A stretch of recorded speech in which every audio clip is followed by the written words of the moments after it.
Bakit nga ba maraming kumukuha ng life or health insurance kapag Christmas season? Hi guys! Samantha here! For today's video, samahan niyo ako kunin ang mga policies ng mga clients ko. Kung mapapansin mo, ang daming tao ang nag-i-inquire tungkol sa insurance kapag bare months. Of course, bonus season, dumadating ang 13th month incentives, and the year-end rewards. At syempre, tayo namang mga Pinoy, natural na mapagbigay. Gifts para sa family, loved ones, friends, and para sa mga inaanak na parang hindi nauubos. Char! Pero madalas, tayo mismo hindi natin nabibigyan ng regalo.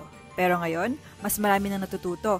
Naiisip nila, kung kaya kong bigyan ng regalo ang ibang tao, bakit hindi ko bigyan ng gift ang sarili ko? Not just any gift, but a gift that protects their future. Dahil sa panahon ngayon, ang pagiging wise spender ay nagiging trend na. Imbis na ubusin ng bonus, naglalaan sila ng portion para sa insurance, sa savings, at sa future plans. Isipin mo isang regalo na hindi natatapos, a gift beyond lifetime. Also, year-end reflection, minimake sure nila na bago matapos ang